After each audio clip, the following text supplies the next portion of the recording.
Hello, everyone. Thank you for joining today's webinar on home ownership, the wealth creation connection.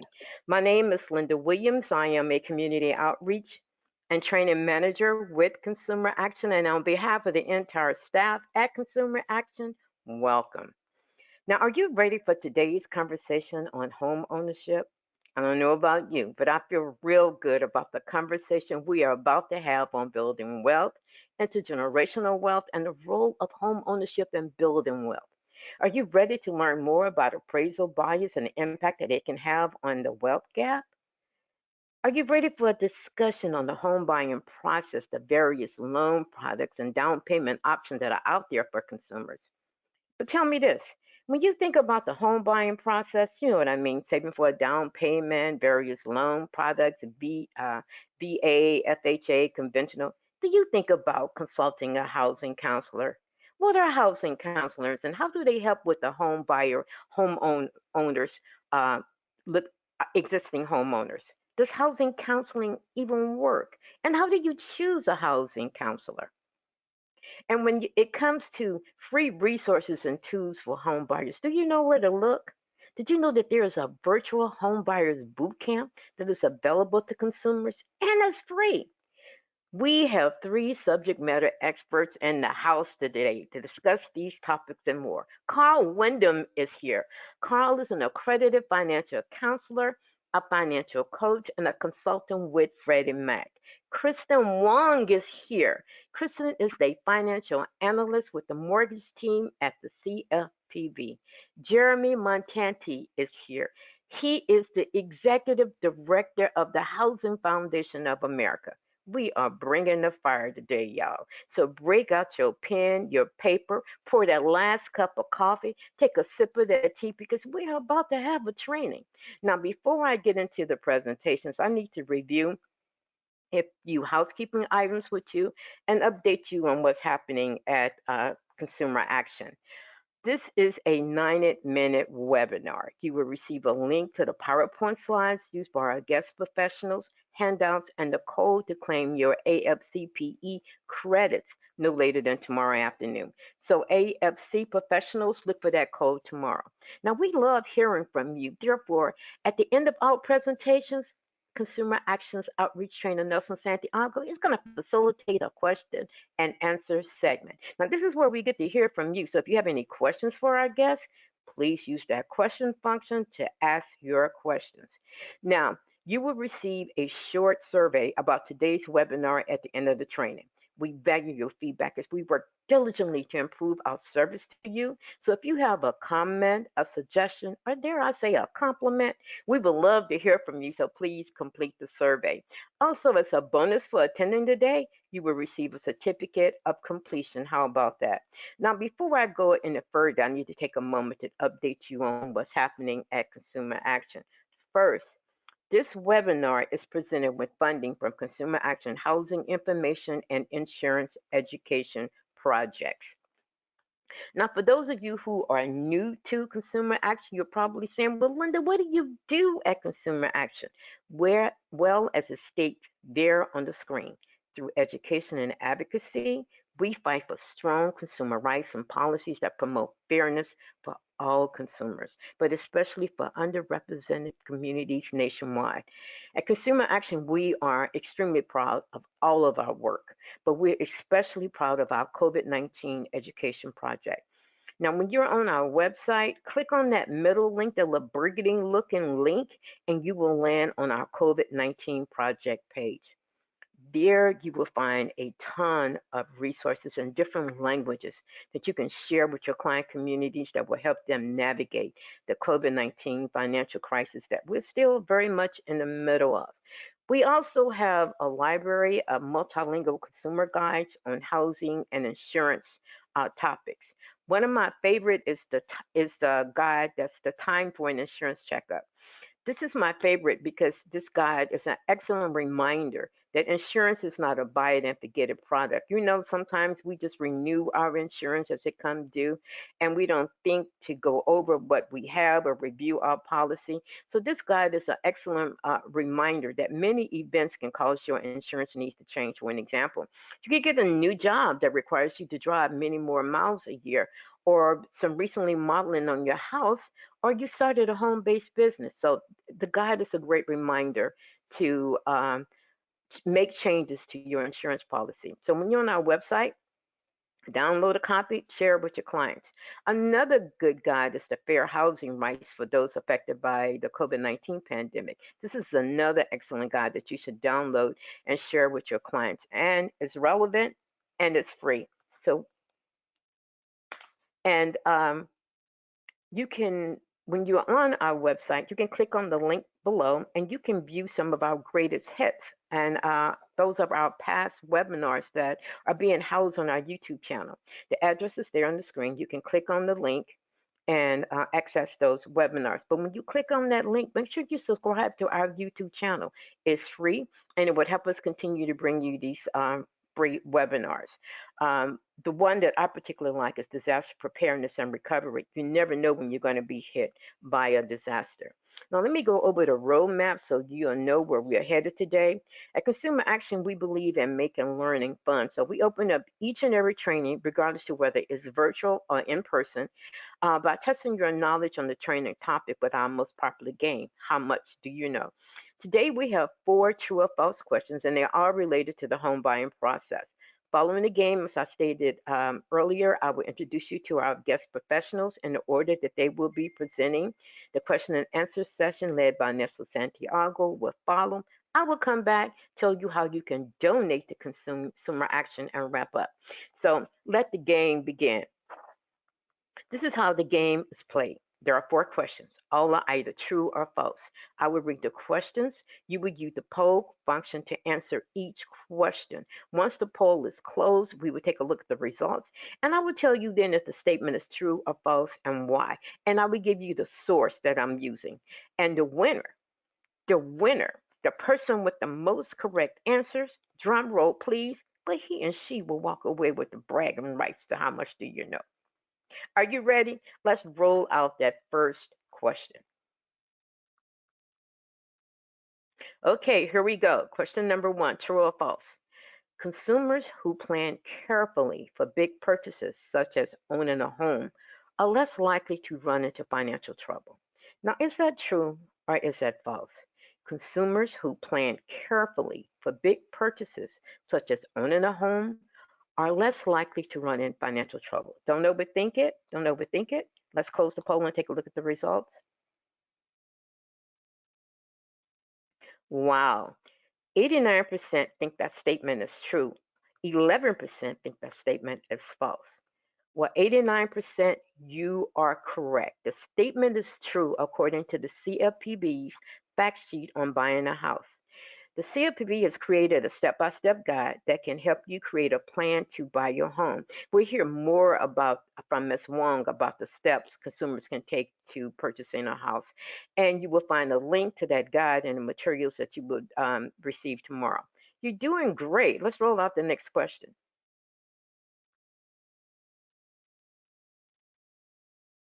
Question number 2, true or false? Oh, this one may be a bit of a challenge for you. Let's see. Appraisal discrimination is one of the key contributors of today's wealth gap. What? Is that true or is that false?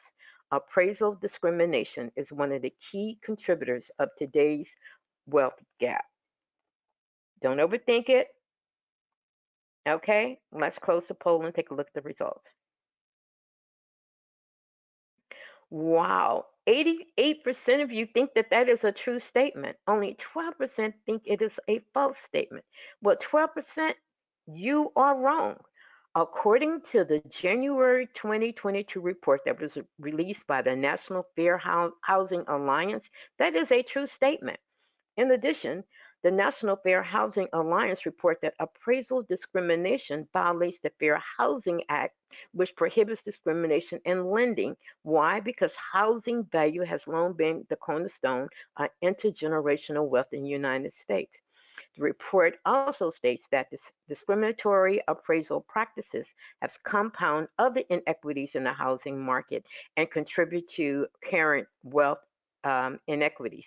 While white wealth has soared, black wealth has remained stagnant. Now, we will hear a little bit more about wealth, building wealth and intergenerational wealth from Mr. Windom as he gets into his presentation.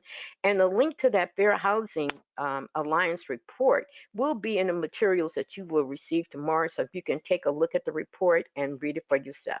Okay, you're doing great. We have two more questions left. Let's roll out question number 3. Okay, true or false? Determining your debt to income ratio is one way to check the overall health of your finances. Say what? Is that true or false? Determining your debt to income ratio is one way to check the overall health of your finances. Is that true or is that false? Okay, let's close the poll and take a look at the results. Wow. 98% of you believe that that is a true statement. Only 2% think that's a false statement. 98%, you're on it again. That is a true statement according to the CFPB. That is a true statement. We will hear more about that in Ms. Wong and Ms. Windom's presentation as they get into their presentation. Okay, you're doing great. Let's roll out the last question.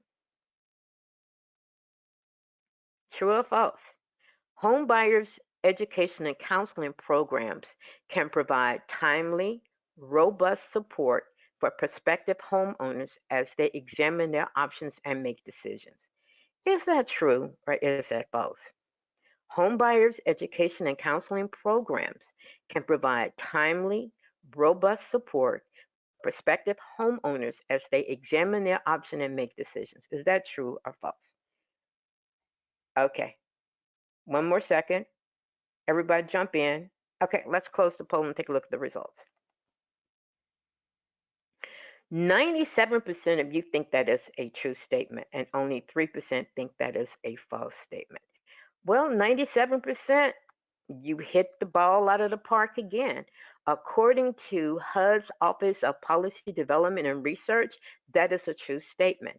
And according to HUD, research has demonstrated that home ownership education and counseling ATC programs for both those who are considering a home purchase and those who've already purchased a home can provide timely, powerful support for people as they examine their option and make decisions. Now, we're going to hear more about ATC programs and the role of housing counselors and how to manage a successful purchase assistance program for Mr. Montanti as he gets into his presentation.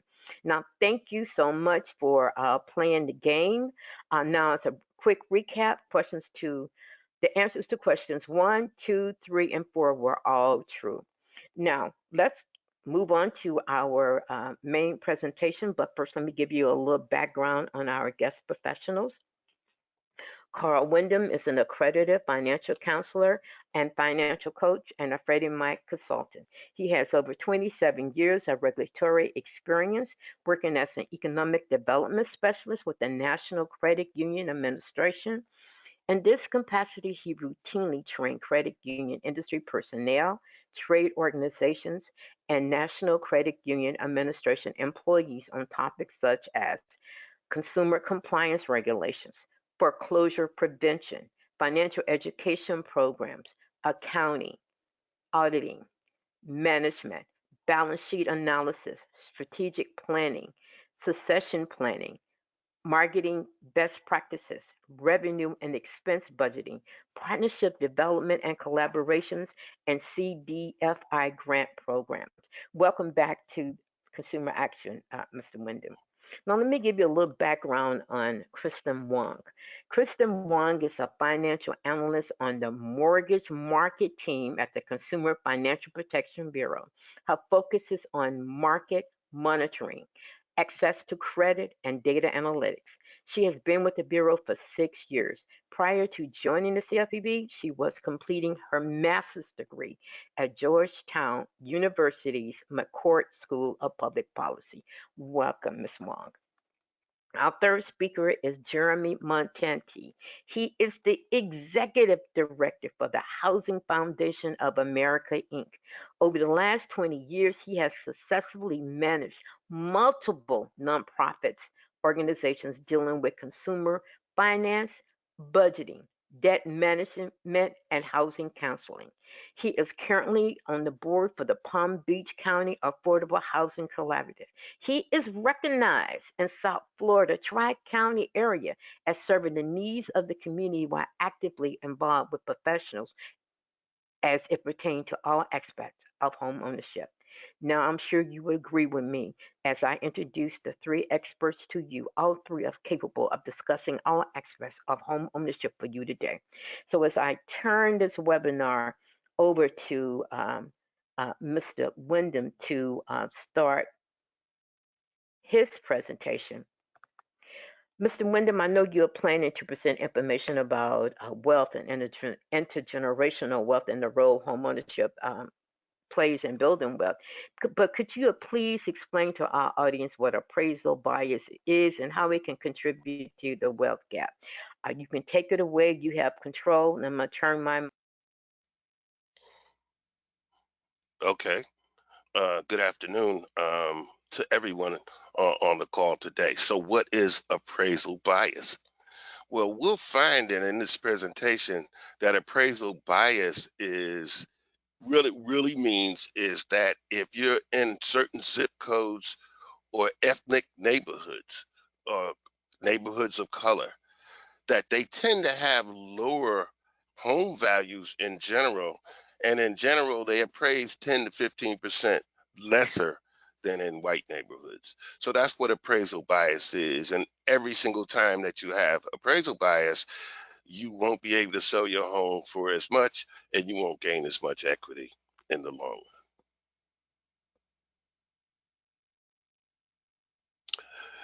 So today we want to just talk real quickly, and it's only going to be about a 20-minute run here, real fast. So I'm going to talk real fast, and I'm going to give you these pointers because wealth building is a serious thing in America.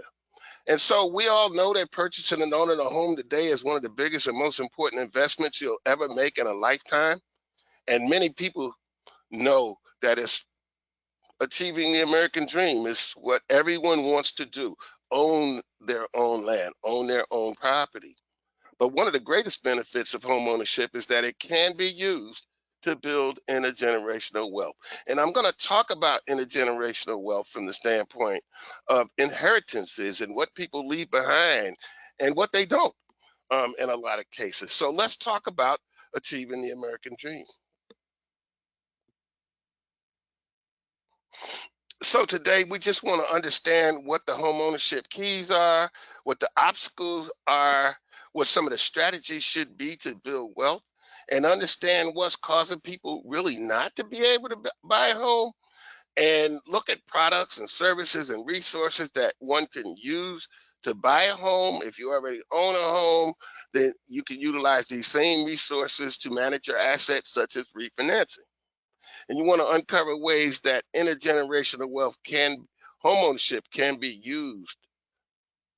Let's start off by saying that if you're currently in debt, struggling to pay bills, living paycheck to paycheck, or don't have money in savings, then do everything you can to adjust your lifestyle so that you have money left over. Because it's all about having a budget. It's all about having a spending plan. It's all about understanding where your money goes. But whatever your condition is today, I want you to know, whether it's you or your clients or anyone in this country, this is a temporary condition, because if you do this right, what's on the other side of discomfort is everything you want. And not only that, though, wealth belongs to every person. Famous quote: if you don't know where your money is going, it'll find its own way. And we'll talk about what that really means. That means planning, that means savings, that means understanding how your dollars are spent and where they're spent. If you follow the golden rules of wealth building, you will stand a chance to build wealth, because financial independence is where we are going, and wealth building is what we get along the way. And financial independence just simply means that you have the ability to meet your daily obligations and have a quality of life that is befitting to you and your family. And if you do this properly, and if you save properly, and if you build your assets properly, you will become wealthy along the way. So the objective really is to become financially independent, where you can pay your bills and not live paycheck to paycheck. And then from that point on, continue to build wealth and net worth. So either you're building wealth every day or you're not. You're either getting further in debt or you're building wealth. You're getting closer to owning a home, or are you further away from home ownership if you rent? And either way, you want to try to move in a direction that allows you to build wealth either by owning an asset or renting less and trying to buy an asset. And here's a little secret. Building wealth requires a willingness to look at your money and tell it really what to do. And I'll show you what that looks like here. So if we look at the home ownership rate of Black Americans relative to other groups, because this is not a racial question, what it is a racial gap question when it comes to wealth. And at every single level that you really review wealth, Black Americans are behind. And so home ownership alone, if we're trying to own a home relative to other populations, we're about 44% as African Americans, and in general, the home ownership rate in America is around 65%, and for white Americans, around 72%. And for other races, such as Hispanics and Asians and others, it could be anywhere from 49% up to 56% or more or greater. So, in other words, you see on this map right here, there's a gap between owning a home and not. And if you just look at this, just as the space between these graph bars, you'll see a racial wealth gap right there. And so, what does closing the wealth gap really mean? The racial wealth gap in America is both striking and durable. It is neither inexplicable that the gap exists given the history of the country, nor surprising that it persists given the nature of wealth. Wealth begets wealth. As you can see here on this diagram, if we took America and we occupied it by land mass, we would see the top 1% would occupy 43% of America. The next 9% would occupy 40% of America. And the bottom 90% would occupy just 17% of America. This is profound, ladies and gentlemen, because this is the picture that shows you that wealth begets wealth. And when people are wealthy, they have the best terms and conditions. They pay the less fees. They pay the less interest rates. They have better credit. They have more access to capital, and so on and so forth. I'm here to tell you today that what you can do, despite this gap and despite these numbers, is that you can move into another category all the time. And so let's talk about how we really do that. So the first thing we got to do is understand how to really close the gap. And first and foremost, we're behind in the race, institutionally and otherwise. And through the years, African Americans, when it comes to income, our income is limited relative to other Americans. There's the glass ceiling as far as if you're an executive. There's a glass ceiling as far as if you're educated to some degree. So there's always going to be a certain amount of income equality, because if you don't make the money, it's very hard to purchase the assets. And so typically, if a CEO is making 350 times more than the average worker, for instance, right, you got a problem there. And there's all types of income inequality. We can talk about education, we can talk about jobs and, diversity and equity and inclusion and all of that. But at the end of the day, if you don't make as much money as another person, then your opportunity to save and to minimize debt is going to be more limited, and you're going to live closer to the edge, such as paycheck to paycheck. The same thing holds true in terms of what holdings do you have. Wealth is built by assets. And the net worth equation basically is assets minus what you owe is equal to your net worth. And so on average, the average white American has 10 times more wealth than a black American, and with everybody else in between. But the fact is, it's been built over time, hundreds of years, and built through legacy, through intergenerational transformation. So, how do we close this gap? So, first of all, we need to learn how to invest in the right instruments, because most of what we own is homes and pensions for the most part. And when you really think about that, you have to have what we call a diversification of assets.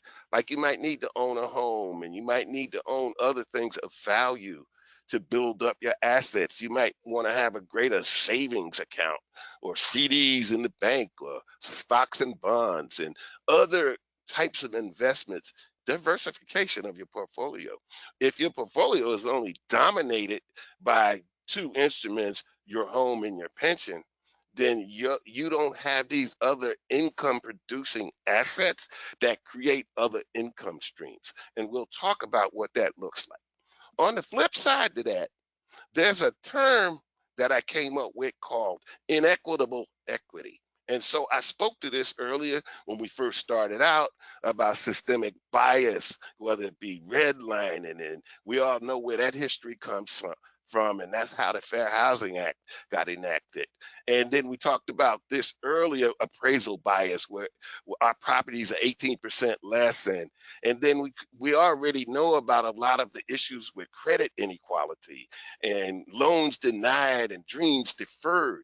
Because when you're trying to buy a home and you're not home buyer ready, and no one has told you this, right, then you're going to fail. Same thing is true in startup businesses. I worked with the PPP program over the last 2 years with the Small Business Administration, and one of the issues that I saw was the fact that people don't understand how to prepare for these journeys. So Linda talked about homeownership counseling and business counseling and so forth. So I would suggest that you always use some type of financial professional in your pursuit of either buying a home, and if you actually own one, use one to advise you on the smartest money moves to make. How about selling your house at a lower price based on the neighborhood you live in? And this has always been true. I grew up in Harlem, New York, and I know about inequality because I lived in Harlem for a lot of years, and lived in the Bronx, New York. And now in the city that I live in now, it has a 30% poverty rate. And so the neighborhoods matter. Where you live matters, because it defines the price of your house. It defines where you're going, literally with everything. So we have to close this gap. One thing I would say, building wealth in our community, the path from dreams to success do exist. So just keep in mind that wealth is really a conversation where there's no one right way, and it's a conversation of spectrum. And what works for you works for you. So what I want to suggest today is that no matter your condition today, no matter your client's condition, start where you are. You can only build wealth from where you are. And it's always about you as an individual, despite the statistics, despite everything. And so that's why there's always hope, because you can always start today. You can't make up for what you didn't do, and you won't gain anything that's lost. What you can do is gain for the future. So start today and move forward. And it starts really with an awareness of what steps you need to take in order to move in that direction in a most positive way, so you can tell your money exactly what to do. And so, generally speaking, all of you all have heard this before: earn more than you make. And that's really where it all starts. If I don't have a surplus in my budget, if I'm always in a deficit, then I can't save, I can't buy, I can't, prepare for an emergency. I don't have money to buy presents. I got to use credit cards. And so we fall into the debt trap, which is the really biggest killer of it all. If there's one thing as a financial professional today, if I could go back in the past and change one thing, it would be not to have debt as a young person. Number two, learn how to pay yourself. You work, you work, you work to the bone. But you got to pay yourself at least 10% or more if you can. And this helps allow you to build the level and the foundations you need, both in terms of emergency savings, goal savings, and retirement savings. So you have to understand that there has to be a way in your spending plan to allocate money to yourself from your hard-earned dollars. And then when you're actually spending money, spend it with a purpose. Make sure you know where it's going. Make sure it's building you value. Make sure that you're getting the best for your money. There's some key principles here, and you can read about these. Just know these principles. By the way, rule of 72 is about how your money doubles, but it also applies to loans and it also applies to inflation. And so if we use this in these three categories, it's going to tell you where your wealth is going to be at a certain point in time, how much it takes to double your money, how much money you're going to pay the creditor, and how much extra money you're going to have to pay. We're undergoing this right now. Inflation, gas prices, car prices, food prices, etc. This is what happens every single time. And so here's the equation: 72 divided by an interest rate gives you a calculation of one of those, as you can see here. And then you need to understand the magic of compounding, meaning that the younger you are, the more time you have, the more likely it is that you can have riskier investments, the more likely it is you can save more money, the more likely it is if you start investing today, you're going to have more money when you get older. If you are older or wherever you are on this spectrum, please understand, start where you are. You can't make up for lost time, but you can earn more money. I think the consummate example is today, even in COVID, you know, I found different ways to make 2, 3, 4 different income streams just sitting right here in my office, like I am today, talking to you, through Zoom, through affiliation with other organizations, through training and that type of thing. So you can build your business up because it allows you to earn more interest, pay off debt, etc. And so ways to build wealth, you can save your way there, earn your way there, or you can live a certain kind of lifestyle, because it's really all about lifestyle. I teach retirement classes. In retirement classes, the number one question is, what kind of lifestyle you want? That determines how much you save for retirement and where you want to live and what kind of car you want to drive, what neighborhood. And you've done all this work for all these years. What happens at the end of the day? Do I get Social Security? Do I not get Social? You want to have income streams. Earn your way there. Earn your way there. And so here's one way to do it. You really just got to step things up. You got to close it. You got to save before you spend. We talked about the budget. Instant gratification is we got to modify behavior to represent what we're trying to do with our money. And then the most important thing, if anything you take away from here today, is have a plan. Set financial goals, set smart goals, and stay away from debt, but have a plan. Set goals. Make sure that everything you do is affiliated with your financial goals, whether it be an investment, whether it be a savings, whether it be paying off debt. Live below your means. This is a common statement, but it's hard to do when you're living paycheck to paycheck. And by the way, this is all about where you are and where you need to go to. So start wherever you are on this spectrum and just try to improve your lot slowly but surely, slow but steady. And seek multiple income stream, invest for the future, and most importantly, invest in yourself. Gain knowledge, read, go to seminars, go to webinars like this, and talk to financial professionals like the other people professionals we have on here today, and Linda and her organization, and other organizations like Freddie Mac and regular the FDIC, NCUA, anybody, CFPB, anybody that can help you learn more. So, and how do you do that? So, in order to get your financial house in order, you have to set goals. Remember, that's at the center of everything we do and anything you take away today. And this Mickey Mouse drawing here next to a house, you just got to know how to build it up. So people always ask, do I invest before I save? No, you want to build a financial foundation, build that emergency fund, but have goals, build that retirement fund, eliminate debt. And then finally, when you do all this, protect your money. For Christ's sake, protect your money. Do you know Prince died with a $150 million estate with no will? How about Aretha Franklin, $80 million estate, no will? People with lots and lots of money don't have wills. But there's people of lesser means that don't have wills either. I can't tell you how many people I've had to give money to for GoFundMe funerals lately. And so the bottom line is protect your money once you get it so you don't lose it. So wealth building starts with a vision. Where do I want to be? Where do I want to go? And what do I want to use to get there?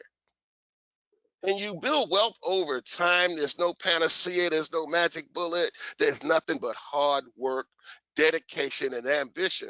And at the same time, a resilience in you to know that you don't want to be in this type of condition. See, I grew up poor in Harlem, had no money in my pocket whatsoever. And it was my dream to be here today with you. Here I am on the other side talking about it. So dreams are possible, and you can do it over time. And thankfully, it worked that way. So how do you do that? You create the plan. I talked about this. Create the SMART goals. Start early. Invest your money. Don't let the market spook you. Know what your risk tolerance are, like what's going on in the market today. You got to understand what you're doing. Work with professionals that help you. And diversify. Learn how to build assets at all types of different levels. In other words, have more than one basket, like multiple baskets, like bonds and stocks and savings and bank CDs. This is what I was talking about building assets. See, you don't want to just have a house. You don't want to just have a pension, right? You want to have a combination of a whole lot of things, what we call asset allocation. And so if you look at this, right, this is what allows you to help you to build wealth, because each one of these has a value. And if you continue to have a positive value, it'll continue to build wealth for you, your family, and intergenerational as well. So what's the plan? What are we really trying to accomplish? And so in a financial plan, it's really just something on paper to guide you. You need to have something in writing to guide you. And sometimes you might work this plan out with a financial professional. You might sit down at the kitchen table on a napkin. You might have a pad, or you might do this online and through some apps, which there's millions of apps out here that will help you with your finances. But be careful of those apps that you don't end up spending more money than you're trying to save by using the app. But be cognizant of the fact that your plan can be really simple. It should reflect your wants and your needs. You got to look at your current income, whatever it is, and it has to be realistic. You can't dream. It has to be based on what you're doing right now and what you may need to do in the future. Flexible, and you really don't want to do what we call deprivation. You want to have fun. You want to have fun with your children. You want to have fun in your life. And just because you have limited dollars doesn't necessarily mean you should have not have fun. Everybody should have that, because it becomes a peace of mind. So when we do that, we're going to spend less than we receive. We're going to earn more, right? We're going to be open to using the right financial institutions. Banks and credit unions come to mind. Simply put, you want to have a relationship. If there's anything that taught us this, it was PPP. where the first round of PPP went to all the people who had relationships, business relationships with high-level banks. I'm not saying it's right. I'm not saying it's wrong. What I'm saying is that if you had a relationship with a bank or a credit union, you would have gotten one. The credit union that I actually was the PPP loan coordinator for, we went out and found people. So there was opportunity for people of color or anyone else who wanted to get on board the train of the PPP loans. So we weren't Bank of America, but we did $10 million worth of PPP loans. And so become connected with the financial institutions. Look out for fraud, for sure, for sure. Look out for fraud. Make sure that anything is unrealistic, ID theft, cybersecurity. Don't give out your password. Don't let anyone steal from the elderly, like people just stealing their money. Look out for elder abuse, etc. But and the final thing is, if anyone ever calls you, whether it be an investment or anything, and they're trying to do it right away, hang up on them. Pad a document up on them. Tell them you need time. Never do anything in haste, because we have an old saying that haste makes waste. And if it's unreal, it probably isn't true. And there's no such thing as get rich quick schemes. So stay focused on your dreams. Stay focused. Continue to master money. Believe in yourself. Believe and build wealth over time. And if you do that in these money rules, priorities lead to prosperity. If you automate, you could have it all. You just can't have it all at once. And who can help you? Financial coach can help you. Financial counselor can help you. HUD-approved housing counselors can help you. Nonprofits can help you. Banks and credit union, online resources. But what you want to say no to is credit clinics and repair clinics and debt consolidations and bankruptcy. Anything that will cost you even more money. The worst thing ever is when you don't have nothing and people taking even to have nothing from you. And that's just terrible. So anyhow, there is hope. So let's strive to realize our financial dreams. Let's purchase a home if we don't have one already. And if we do, utilize that asset properly to build intergenerational wealth. Only 1 in 12 Black families have intergenerational wealth compared to white families, where 1 in 4 people have intergenerational wealth. This is one thing that exacerbates the wealth gap. Let's close that gap, ladies and gentlemen. Achieve financial independence. Build that intergenerational wealth. Educate yourself. Use counselors and coaches. Make wiser choices. Avoid scams. Accumulate savings. Overcome problems one at a time, slowly but surely. Don't stick your head in the sand. It is possible.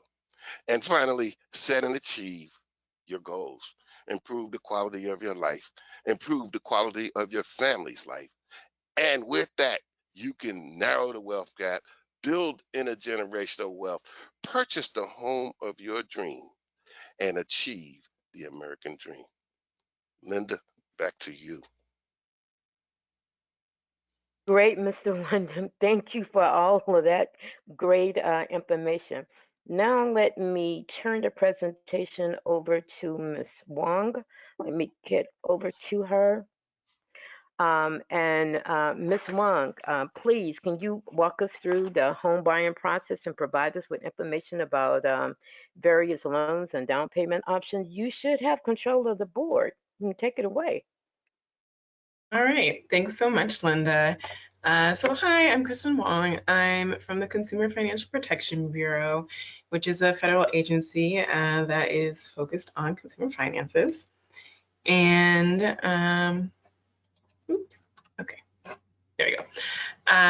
So just a quick disclaimer, anything that I say or any opinions or views that I have are my own and may not represent the Bureau's views. The Bureau has many financial education resources for consumers and practitioners. And today what I'm going to do is walk you through our buying a house tool, the major steps that home buyers should take, And then I'm going to show you where you can find all of these great resources that are on our website. So to start with, I'll talk about just preparing to shop. So, once you've kind of reached this point in your life, you think you're ready to buy a home, it's really important to make sure you assess all your finances and you could have a good idea of what you can actually afford. And the first step is going to be checking your credit score, because checking your credit score is going to have a big impact on the cost of your mortgage loan. So it's just important to have a good eye on it. Checking your own credit score is going to be free. It's not going to hurt your credit score. And right now, everyone's eligible to get free weekly online reports. By checking your score, you can find if there are any errors. You can, file a dispute if you have an error. You can see if you don't have a score, or maybe just if your score isn't where you want it to be. And if you're in any of those situations, you can reach out to a HUD-approved housing counselor, which you're going to hear more about later. And they should be able to help you out navigating these issues. As Mr. Windom mentioned, just be wary of anyone who says they can fix your credit score. Any of these companies that are charging upfront fees, maybe there's a high chance that it's a scam. So once you have a good idea of what your credit score looks like, then you have to find out, how much do you think you can spend on a home? So you want to look at your current budget, assess your monthly spending, so you can look at checking account and credit card history, for the last couple of months. You can sign up for these online tools that, manage this for you. And, just want to divide your spending into buckets. It's really important to have a miscellaneous or other category for, your different, unexpected expenses that come up each month, such as, maybe you have a car repair or you're going to a wedding. And then you also want to make note, if you have these regular saving contributions, if you have any savings goals, also set aside a bucket for that. And then just to make sure that you're being realistic, you would, add those all up and compare it to your monthly take-home pay. And then once you have an idea of like, okay, this is what my spending looks like, you can budget for, how much you think you could spend as a homeowner. So how much you would be spending on a mortgage and, any additional home repairs or home maintenance. And here you kind of want to see, okay, are there places in my budget where I can do less? Maybe I can eat out less, or maybe I can do a little bit less on entertainment. But it's really important, again, to be realistic. You don't want to take out all of the joy in your life to buy a home. There are other things that are important. So just try to make a realistic budget and get an idea of, how much you could see yourself spending on a mortgage payment. And then once you have your idea of like your monthly payments, you would then go and think about your down payment. One of the pitfalls that first-time home buyers might fall into is, thinking that for your down payment, you should just put in all of your life savings. But, there are other expenses that you need to think about and prepare for. So here's this little formula you can think about. So you would add up all of your total available funds, so savings, if you have any investments, and then you would subtract how much you want to set aside for other saving goals. So maybe you're saving to go to school, you're saving, or maybe you want to have a kid, and then you would subtract an emergency cushion. And this is just, say once you buy a house, something happens, you want to be prepared for that. Also, who knows, you might have some unexpected home repairs that come up, so like fixing a roof or an AC system. So it's important to have that cushion there. And then also, you're going to have some costs to close. So another thing, as a first-time home buyer, you might not be aware of is that, beyond your down payment, there's going to be other, expenses, other cash to close that you're going to need to bring to the closing table. And so this is, comprised of, various fees. So for example, lenders often charge, application fee, an appraisal fee, an origination fee, title insurance. You might have a pest inspection or a recording fee. And all these different fees can range from about 2 to 5% of the home purchase price. And so at this point, you probably don't know like how, what your home purchase price is going to be, but you can kind of, take a little, estimate. And once you have more, a better idea of, your finances and you've gone through this process, you can come back and edit it a little bit. And just some, things to think about is that the higher your down payment, the less your loan is likely to cost in terms of, interest rates and fees. Putting money into your home means it's not available for other things though. So, we talk about setting aside those saving goals, your emergency cushion, and, say you get through all of this and you're like, oh my gosh, I have no money, I subtracted all these things and I don't have any money left for a down payment. Don't despair. There may be low or no down payment options that are available to you. So once you have those two key pieces of information, you're going to have your estimated monthly payment, your estimated down payment. At this point, you want to go find a mortgage calculator online and, think about, okay, try to figure out what type of home price, you could potentially buy. And one of the tools that the CFPB has that is very helpful for this is that there's an interest rate tool. And so you can choose a realistic interest rate to use in your calculations. And you can see examples for someone with your financial profile. What your interest rate, ends up being is going to have a big impact on your monthly payments. So it's important that you're using something that's kind of in a realistic range when you're making these estimates. And, once you've kind of fiddled with the calculator, hopefully you'll come up with the home price where, matches up with some of the home prices that are in your target area. One of the calculators that, we think is pretty helpful is the New York Times has a is it better to rent or buy calculator. So you can kind of use that or other calculators that you find online to get an idea of what, home you're going to be able to afford and where do you think, if you think it's a good time to buy. And then, at this point you can say, all right, I think I'm ready to go do the home buying process, getting a loan. And you're just gonna start the process of just gathering all your paperwork. And you can see there's a lot of paperwork, a lot of different things here. So it's good to start that early. So, you're not getting to the closing table and thinking, oh my gosh, I have so much things that I need to do right now. Okay, so you've done the preparing to shop. The next part of this home buying journey is exploring loan choices. So I'm going to do a really quick Mortgage 101. There's a lot of information on the CFPB's website, but there's not just one loan option that's going to be available to you. There's many loan options for everyone's different financial situation. So there's different loan terms. You can get a 30-year loan, you get a 15-year loan, and there's even other different terms out there. There are different interest rates. So you can go with a fixed rate loan where you have the same interest rate over the entire term of the loan, or you can have an adjustable rate loan. And that's where, generally for the first couple of years, it'll be a fixed rate. But then after that, your rate will move up and down with the market. And an adjustable rate loan, it might have a lower interest rate compared to a fixed rate at the beginning. But then you have that risk of, you don't know what's going to happen later on, and you could have a pretty big jump depending on what happens with the market.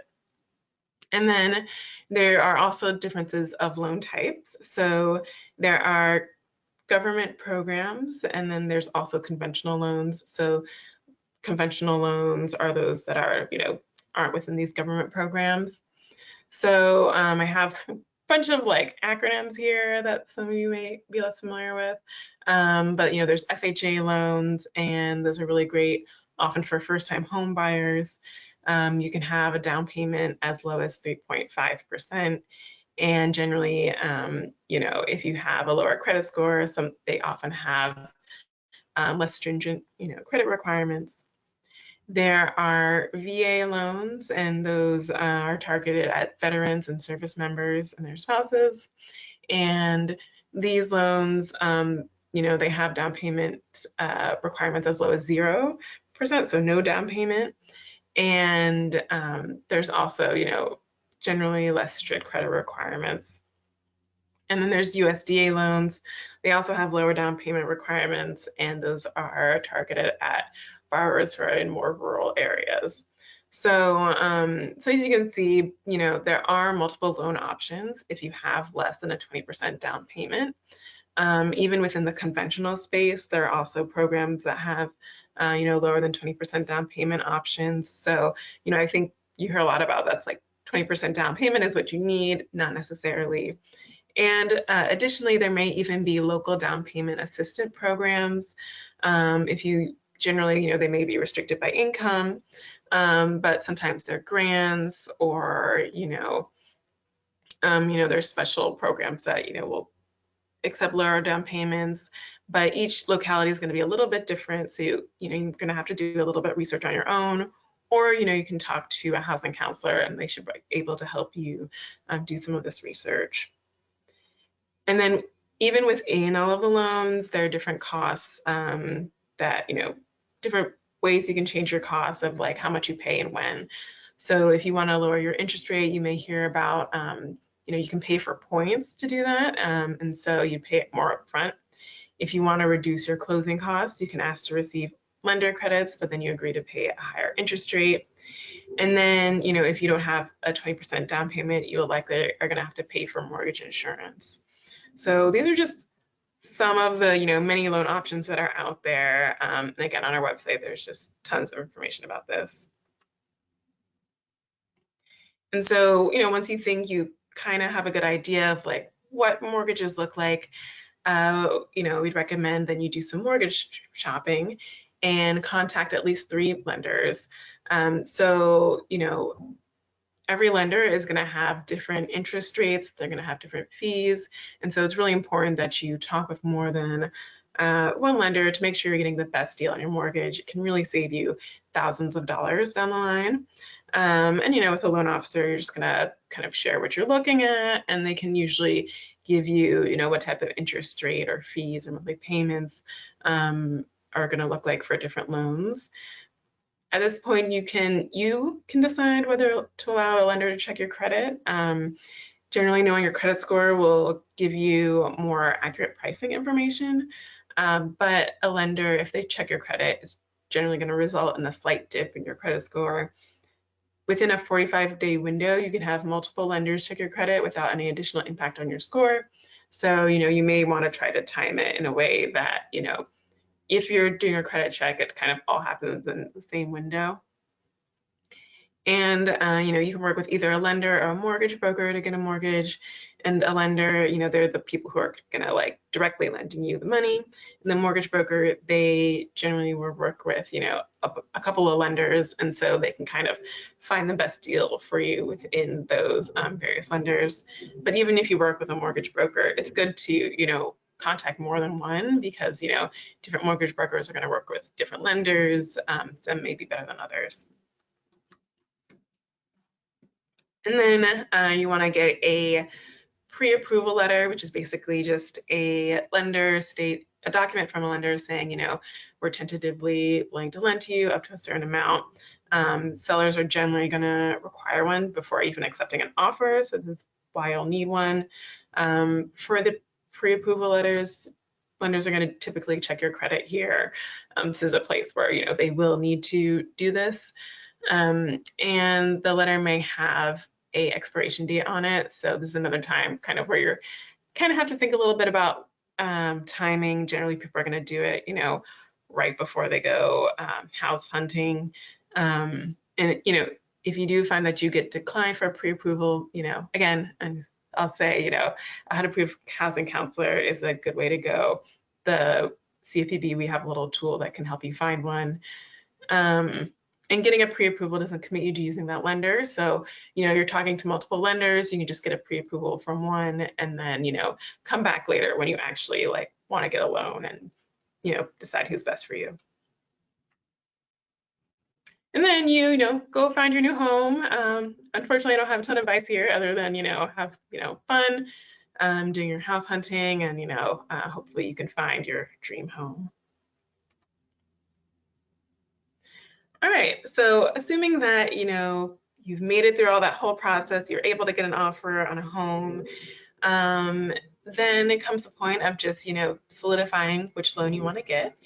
And you're going to want to request a loan estimate from the three, lenders you've been considering.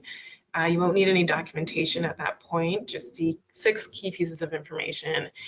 And by law, the only fees that lenders are allowed to charge you for a loan estimate is just a fee for pulling your credit report. And usually this fee will be no more than $30. So when you think about like the thousands of dollars you could save by getting different loan estimates, it's like a small fee in the long run. And then once you have your, loan estimates, you can review each of them, compare.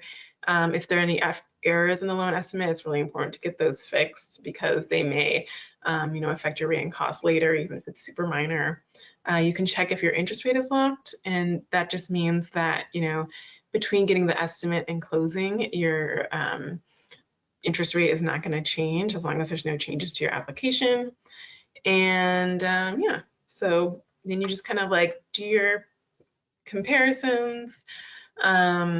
These are just offers. It doesn't mean that you have to take these estimates. You can go back and see if you can get different options if it doesn't fit exactly what you were looking for. And please do negotiate. If you were more comfortable with one lender but another has a better offer, you can go back to the person that you like a little bit more and see what they can do. And often they will be able to work with you. And then at that point, once you're ready, you tell them you're ready to go, and they'll charge application and appraisal fee generally when you express your intent. And at this point, I do kind of want to talk a little bit about that appraisal bias piece. So, appraisal bias, it's really frustrating because it's the situation where, your home is appraising for less because of who you are, not because of your home. And so it's very hurtful. And it's also just, it's really damaging in terms of wealth building. Right now, federal agencies, it's an issue that there's like an interagency task force that's looking into it. So it's definitely something the government cares about. And as a home buyer, you might think that like, oh, appraisal bias doesn't really affect me because I don't own a home yet. But it does, and that, of course, later on, you're going to want to sell that home. And, if the home you're buying, it praises for something much lower than the sales price, that may place the sale in jeopardy because in certain cases, the lender may require a higher down payment.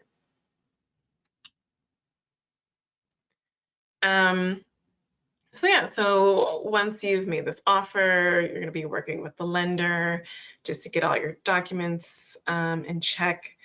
You might get a revised loan estimate if there's any sort of like big change in circumstances, but generally, if there's no big change in circumstance, you shouldn't see a big change in your loan estimate beyond, maybe, a couple $100 for different fee services. So if there's any huge changes, that should raise a red flag for you. And I do also want to go back to all those those closing costs. Those are another way where you can, try to save yourself some money. You can do some shopping. So you're gonna be scheduling a home inspection when you close. It's really, really important to choose your own home inspector. You don't want them to be biased in any way because if they do find something, depending on your offer, you may be able to negotiate with the seller on the price or even, cancel the sale if they find something really bad. You're also going to want to shop for, homeowners insurance. Lenders typically are going to require that you have homeowners insurance as a condition of your loan. And you're going to be shopping for title insurance, and there are other services that you can shop for that are going to be listed on your loan estimate. Generally, title services are the largest cost in this category, so that might be where you can save the most money.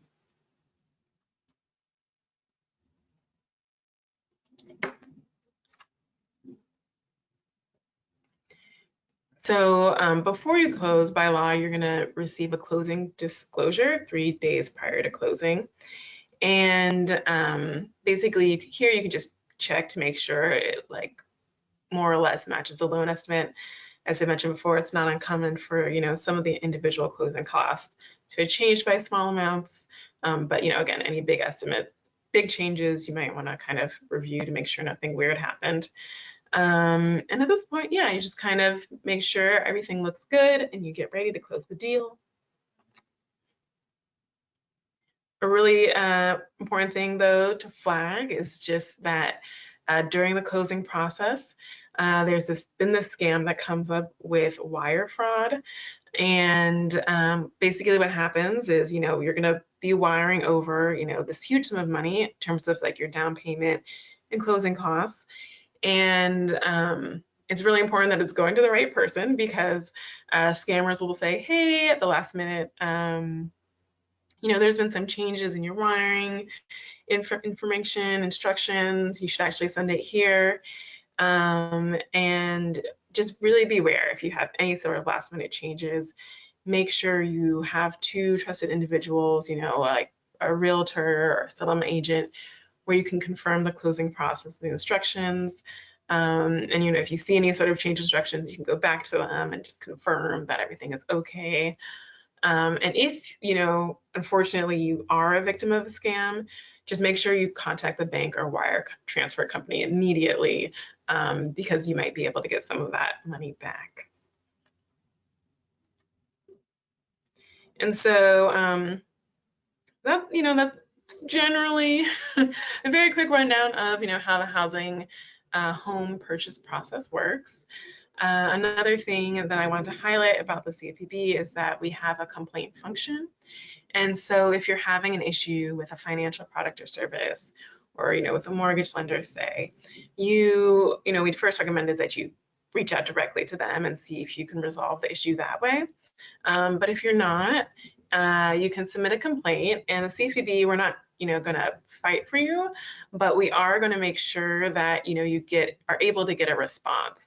So basically, most companies, once you submit a complaint, are going to respond within about 15 days. And yeah, it's just a really great way to make sure that you are heard.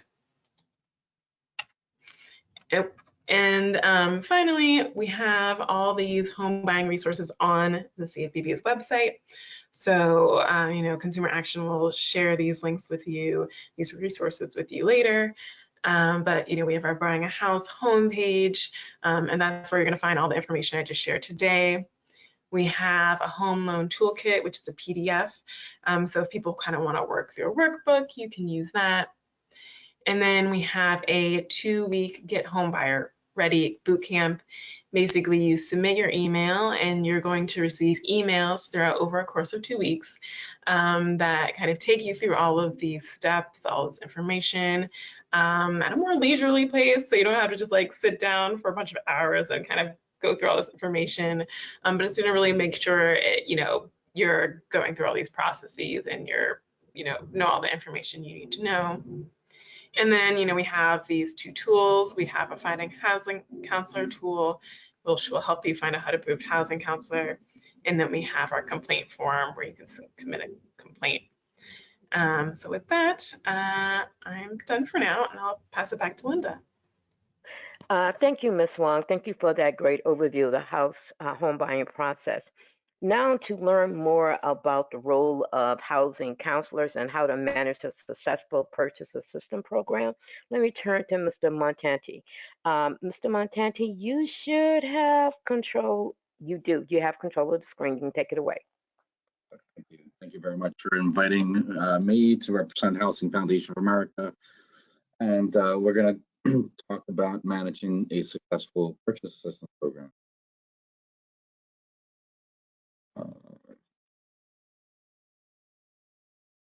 Okay, did you guys hear me? I'm sorry. Let's start. My name is Jeremy Montanti, and I'm going to talk about managing a successful purchase assistance program. It is not letting me. We can hear you fine. Go ahead. It's not.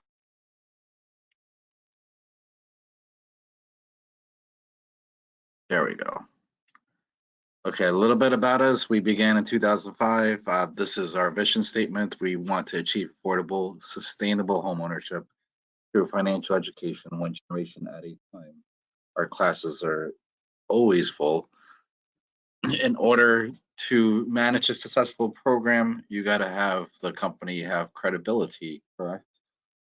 So one of the things a successful housing counseling agency would have to do is to get HUD approved. We are actually HUD approved as a multi-state organization. We have offices in Florida and North Carolina. But you could be local into the county that you reside in, or you could be national if you want to take on other organizations.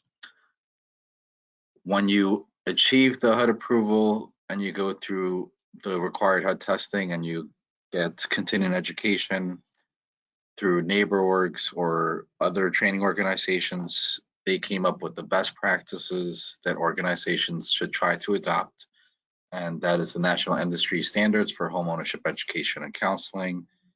We are approved for that. They provide that certification for home ownership education, home ownership counseling, foreclosure prevention, as well as financial capacity building. Even though we are a multi-state agency, we are an affiliate of a national housing organization. That organization is Nueva Esperanza. They're out of Philadelphia. They have 16 or 20 agencies all throughout America that they manage. And it's good to have that in my experience, because if I have a question, chances are the National Housing Intermediary has developed something or knows how to guide me. So even though it's not for the purposes of HUD approval, I would recommend an agency to get an affiliate. The realtors seem to be our biggest marketer to get students into our classrooms. So we found it beneficial to belong to different associations. We do that in Florida and North Carolina, as well as the cities and municipalities and towns and villages. You know, if they offer a program, a lot of times they get the phone calls first. If they could drive traffic to the housing counseling agency, that's always a plus. So we, like I said, we're a multi-state agency. We have 5 offices in Florida and 1 in North Carolina. At some point, I would like to have the East Coast, but that's a long-term goal of mine. So we'll see, but we are in multiple counties within the 2 states. All right, this is a summary. I'm not going to read that to you, but these are all the services we offer, 12 in total. For HUD approval, right, housing and urban development, if you offer a workshop where you're teaching a group of students, you must offer that same service on a one-on-one counseling level. So a lot of these seem repetitive, and that's the reason why to us, it starts with the classes. They get general education, then they go to the counseling to determine where they are in the process of whatever it may be. Increasing and maintaining home ownership is not just getting them into the property, which is what we're going to focus on today, but also maintaining their property to budget, avoid foreclosure. If you were to ask me, I think that the first-time homeowners is the missing gap in the housing counseling. You know, they get their keys. Yes, we offer post-purchase education, but a lot of times they're forgotten about, and I'm trying to close the gap there. All right. So what can you expect? So when you manage a successful housing program, you got to have all your counselors be on the same page. Obviously, best practices is to have meetings with your staff, see what's going on, get reports, get feedback. But whenever I sit with my staff, I do remind them that although we do a lot of things, there are 3 basic roles that you must accomplish during the counseling session.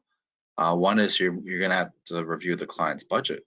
Are they balanced, first and foremost? Where could they cut back? Are they increasing savings? Then we do a soft pull on the credit report, so it does not affect their score. Where are their debt ratios? Are they on the verge of financial trouble if they were to lose income? How could they get to more resources? Having a lot of resources is key to managing a housing program, because we get a lot of phone calls. A lot of times it's stuff we don't even offer, but we need to be able to provide resources. All right. And then the last thing is affordability. How much can they afford? We have noticed in our two states, North Carolina and Florida, that the home prices have jumped, and now the rates are much higher. And somebody that could qualify for 200,000 4 or 5 months ago, that may be 180 now because of the change in rates. So it's something that we have to do at every session: credit pull, budget, and affordability. And we ask for the same thing a lender would ask for, whether that be a mortgage pre-qualification or a loss mitigation package to avoid foreclosure. Our housing counselors have to get a good idea of the overall picture in order to manage that client successfully. So that's important, that you get the staff to understand that they're there to help the client and break those obstacles. So this is kind of what I touched on. We have developed a workbook. This is my home. The official title of the workbook, which if anyone has an idea, I'm open to it. It's First Time Homeowners, and it teaches them to, when they get into the property, how to maintain it properly. It's got a seasons checklist for it. It's always got budgeting for home repairs, replace that air conditioner. So we do have that post-purchase, right? And there was a lot of studies done through NeighborWorks. I don't know if some of you may or may not have seen it, but one of the things that NeighborWorks has always done is they try to figure out what the needs are of consumers and where there may be gap. And when you look at this particular survey question, it's asking how many are interested in purchasing a property, and it breaks it down by ethnicity and race, and then it goes on to the results of what the most valuable things that they are looking for. All right, so what this tells me is that people still want to own a home. The information's out there for them to get it. Some may know about it, some may not.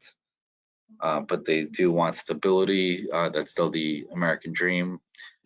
Us internally, we did a project with 50 students, and I think 86% of them said that homeownership is still the American dream to them. So it still very much does exist. How many of these future homeowners are looking to take action and seek assistance about homeownership? One of the things we don't get is marketing money. So anytime we get the word out there through events or grassroots or going out to the local community, we've even gone as far as to go to rental communities and knock on people's doors and tell them what we offer in order to get the word out. So this tells you how many of them would take education courses. I know when I bought my first house, I wish I saw a closing disclosure before I got to the closing table, but I wasn't aware these services existed. So I do think there's a benefit out there. We just need to get the word out there. All right, and these are the most common obstacles. Saving for the down payment. It was always a big issue. It seems to be a bigger issue now. The dollars are not stretching. Everything's gone up, and the cost of credit has gone up. So I do believe that's going to be a challenge. But if you've managed a successful agency, what we try to do is try to find some match savings programs locally to help our home buyers save and accelerate their savings to get to their end goal. A lot of them match a 2-to-1, so on and so forth. The credit, student loans have been a big issue, but the role of the housing counselor is to make sure they could overcome it. The biggest hurdle for us is when we do the affordability study up front and we say, if you're mortgage ready, you're going to qualify for X number of dollars. The biggest obstacle for us is telling them that there are no properties for that price range right now, and we don't know if they're ever going to come back. So I know the cities and counties are looking to increase subsidies to make up for the gap. It will be interesting what happens between now and the end of the year, so we'll see. But the affordability is a big issue. So that's us. There's our website, homeapproved.org. They can sign up for our classes right on our website or give us a call. Our counseling's done by telephone. Our classes are virtual. There we are. Thank you, guys. Thank you so much for that. Now, before I turn it over to Nelson for questions, first to Carl, then to Kristin, and then to you, Mr. Montanti. Do you have any final thoughts or any takeaways for our audience? Well, yeah. I think that if you follow these processes, as CFPB pointed out, as Mr. Santiago pointed out, these are some great resources to follow in your path to home ownership and in your introduction to wealth building. But just try to work from where you are and move forward. That's what I'd say. Kristin? Yeah, I would just say, make sure you take the time to kind of really assess your finances and really see what options are that are available to you. Speak with a housing counselor, and as Mr. Windom said, see where you are and then go from there. Great. And Jeremy? Any final thoughts or takeaways?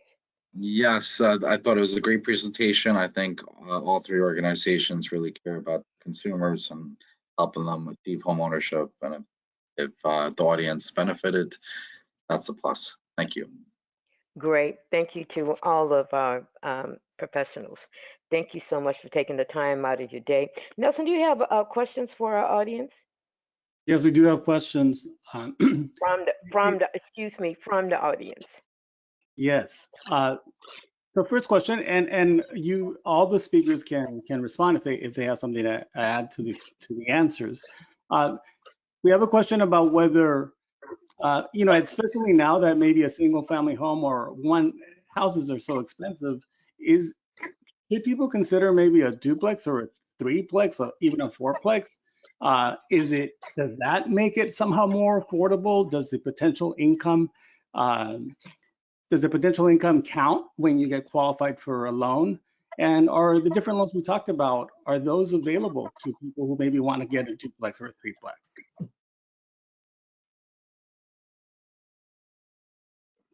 Well, I'd say from a financial institution standpoint, if it's not a single family home, then the policies on lending to a multi duplex or triplex or anything that's relative to anything not being single family is going to bring up other issues. It actually may even be considered a commercial loan, just from a financial institution standpoint. That's what our policies say at the institution. So I guess that would be per institution, but I do know that for the most part, if you are having an income producing property, that means it becomes a commercial venture rather than a residential version. But not in all cases, but I do know in mainstream banks and credit unions, that probably would be the case. I know for us with the housing counseling side, when they purchase a duplex, a lot of the grant programs go away. They got to go with the bond programs, which are a little bit less. But more importantly, not only are they a first-time home buyer, they are a first-time landlord. And that may be a lot for our clients to handle all at once. Yeah, just to add to that, if you're trying to get, a loan as a consumer, as a home buyer, you're generally not going to be able to include, future income that is, not guaranteed. Great, thank you for the responses. Another question is, how does the cost and availability of homeowners insurance affect people being able to build wealth through homes? What should we know about this area, about the availability of homeowners insurance? Well, the availability of homeowner insurance is going to be based on the home, the value of the home, where the home is located, what neighborhood, and what the risk factors are for the borrower as it relates to what their credit score may be or how the insurance company itself is charging. And what that means is that the affordability. So you have the principal and interest payments, which is the financial institutions, but you also have the taxes, the TI part, the taxes and insurance part, which is the taxes obviously is your local government, but the insurance part is the insurance companies.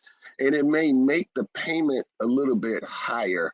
And in some cases, it may not fit the budget of the buyer, but in all cases, you want to shop around. Great. One Thank resource. Go ahead. Okay, thanks. And then one resource I want to mention is that I think, you know, a lot of people, you know, when you think about home insurance, you also want to think about climate risk. And so there is a resource online called Risk Factor, and you can kind of see what type of, you know, flood risk your home has or fire risk. And that might be something you want to think about as you're looking to buy a home.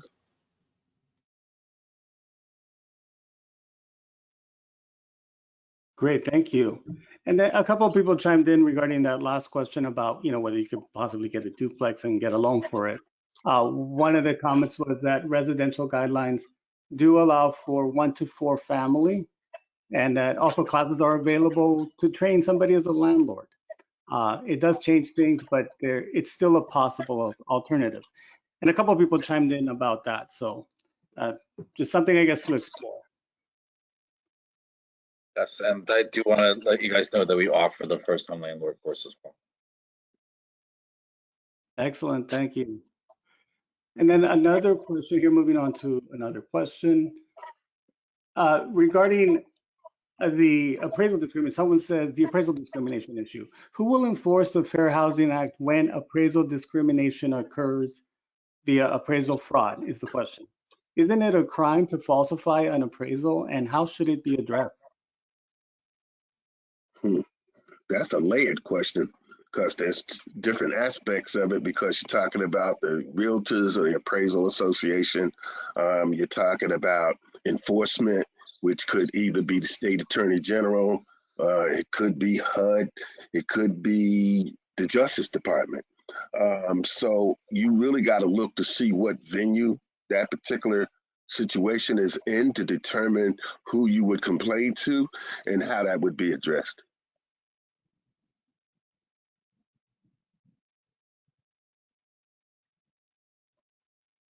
Great, thank you. Another question, what about buying a fixer-upper? What any tips on fixer-uppers? Is that a good way to go? Is it a more expensive way to go? Thoughts on that? For a fixer-upper, I think it's just really important that, you know, you have those home inspection contingencies, you know, for the past couple of years, the market's been really hot. And so a lot of home buyers have had to waive their inspection. But if you're buying a fixer-upper, it's probably going to matter more to you because there might be like bigger issues that you need to know about. And it's not what you see, it's what you don't see, to Ms. Wong's point. You definitely want to have that home inspection. It is more of an economical way to get into the market.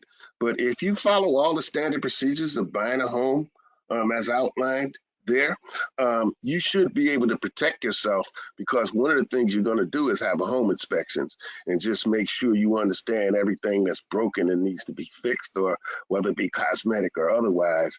But you do want to follow the fundamentals and make sure that the market price that you're being charged for a fixer-upper is economical relative to if it wasn't in that same condition.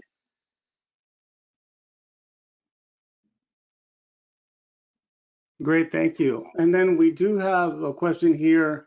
They're asking, do you foresee any legislation moving anytime in the future that would restrict large corporations from buying most properties, leaving no opportunities for buyers who cannot compete with them when offers are presented to sellers. Related question is, yeah, how do you compete with cash buyers? Any thoughts on that?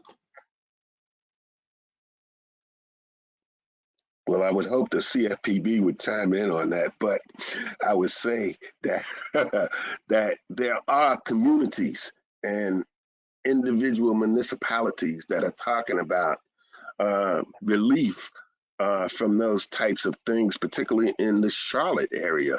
Now that I recall a situation or so, but to date, I don't know if there's any legislation proposed by anybody other than the local townships or the local communities.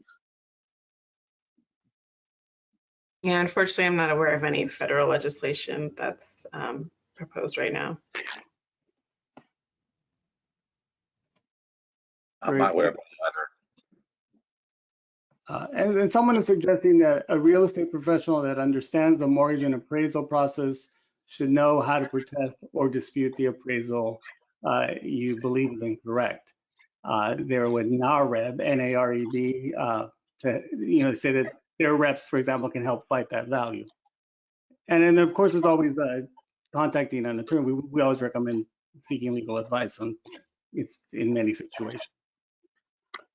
And that's the main thing, is if you feel that you are not being treated properly or fairly, then you should complain. I think the biggest issue is that we stay silent and we can't fight something if don't nobody know what the issue is. So fight it if you must. Great, thanks so much. Another question here about condos versus homes. What to know about the homeowners association dues? What is going on in that field? Are there surprises down the line that you're going to regret in that area?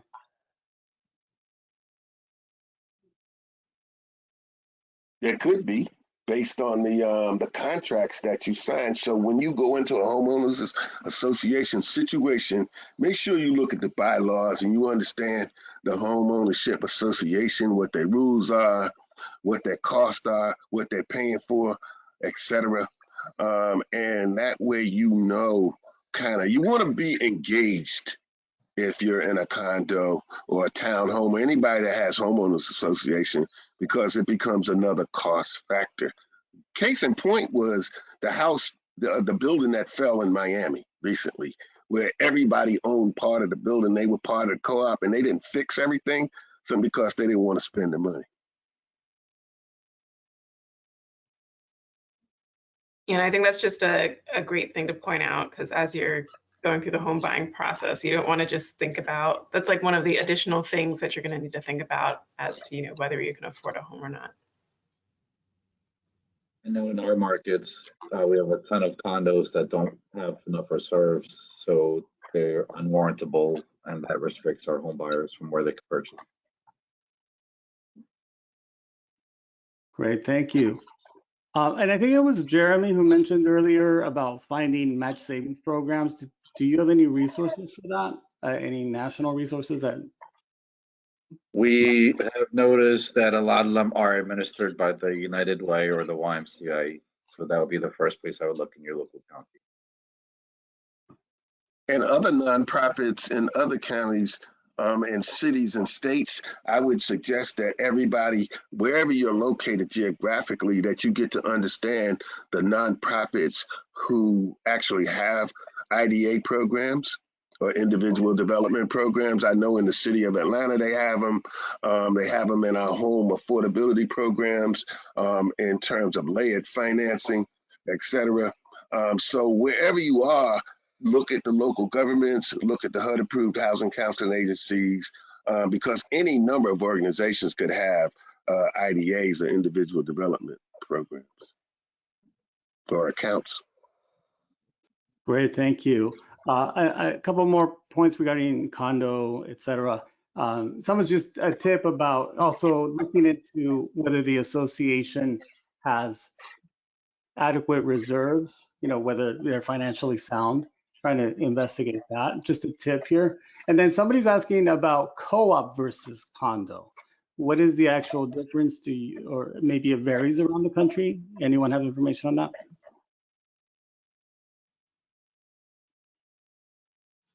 A co-op versus a condo.